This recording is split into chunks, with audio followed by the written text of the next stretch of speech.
How to make a line-based casework in Revit, from generic model to line-based model. Let's start. Open Tool Unit 1 door from our previous tutorial, or see the link in the description below of how to make a parametric modular kitchen casework in Revit. Open the file Tool Unit 1 door. Go to reference level, select the width, create parameter, name it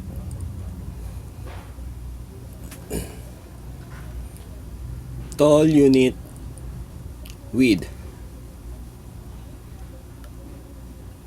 make it instance, okay. Go to family types,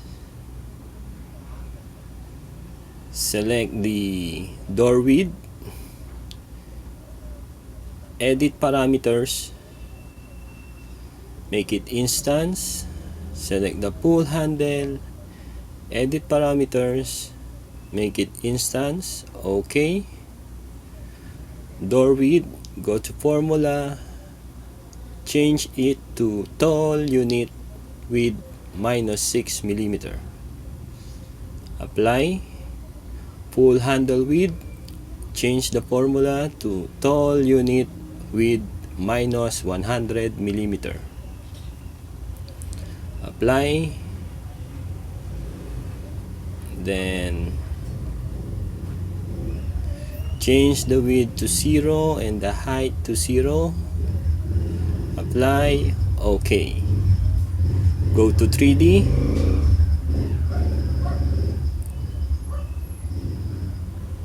Save the family. Let's save it to the desktop and name it Tool Unit 1 door line base, or LB. Save.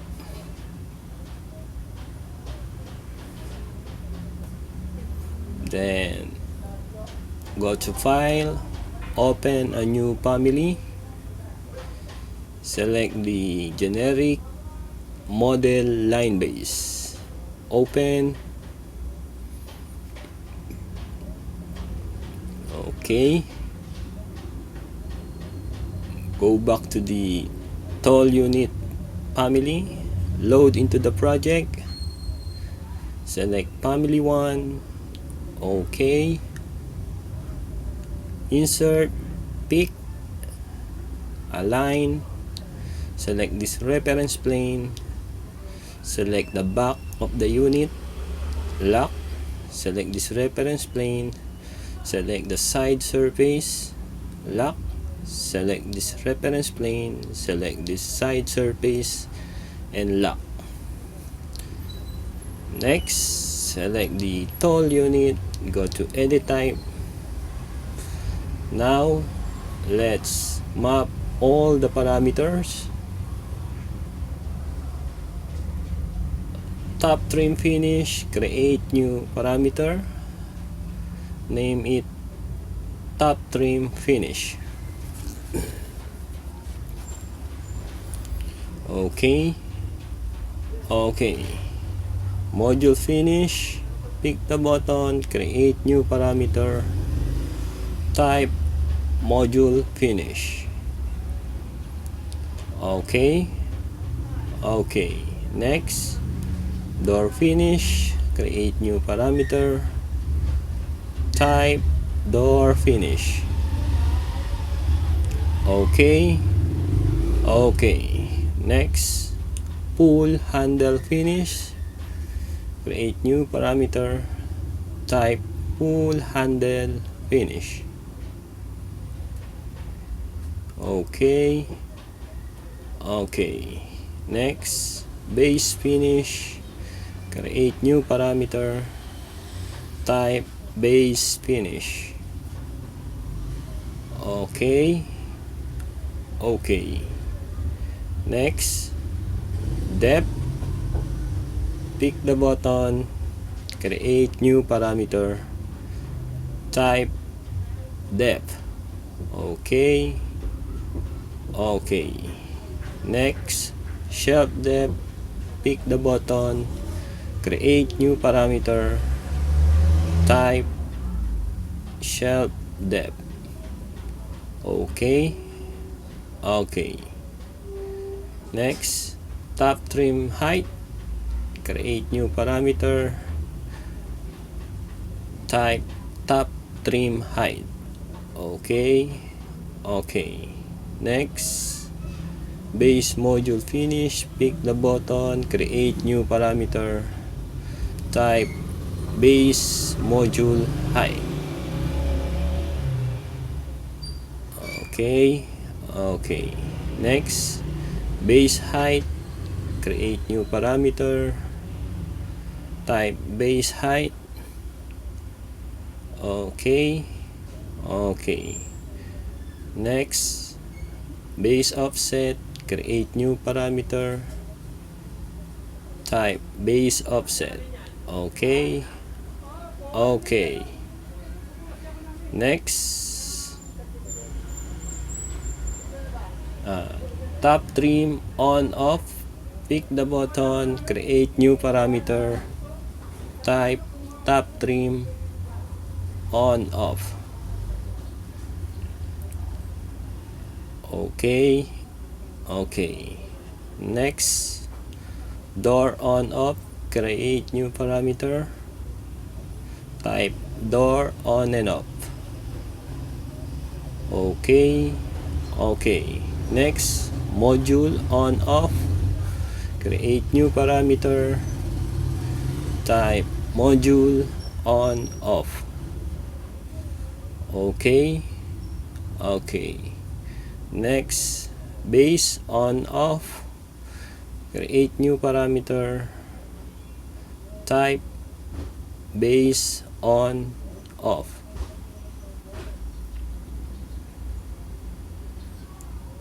Okay. Okay. Next, two shelves on and off. Create new parameter. Type two shelves on off. Okay. Okay. Next, three shelves on off. Create new parameter.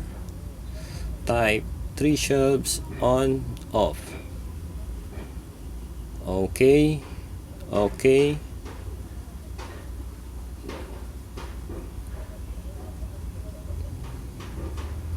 Next, rename the type.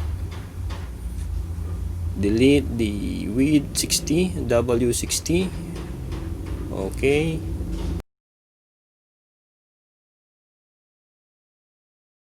Apply.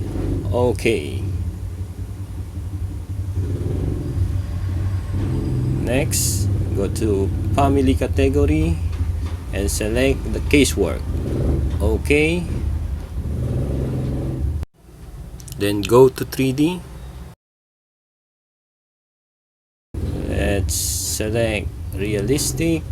Go to family types. Let's test the parameter. Change the length to 600 millimeter. Okay. Then let's change the depth to 300. Let's change the shelf depth to 250. Back to 500 and 650. Okay. Zoom to fit. Save. Name it tall unit 1 door LB or line base. Save. Yes.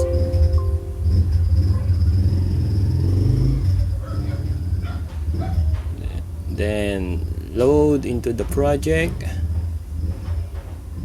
Now let's test the family. Pick. Okay. Select the unit. create similar. Okay, pick.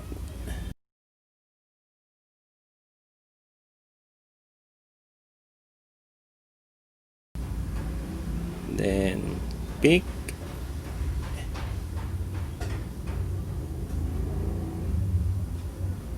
Select the unit.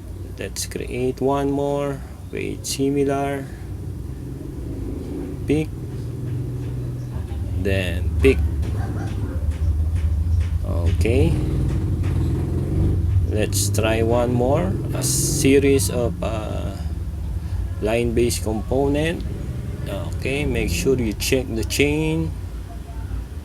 Okay, pick one, then pick again, two, one more, pick. Okay, one more, pick. Okay, then one more. Okay,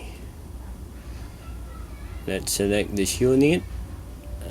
Go to edit type, duplicate.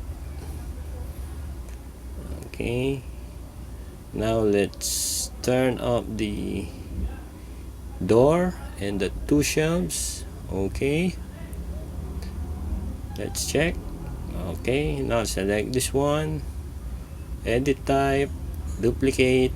Okay, let's turn up the door, turn up the three shelves. Okay, next select this one, edit type, duplicate. Okay, now let's try to change the depth to 0.35 meters and the shelf depth to 0.3 meters. Okay,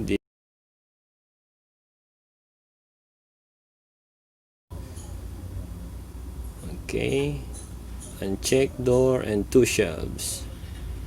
Okay. Done. Thank you.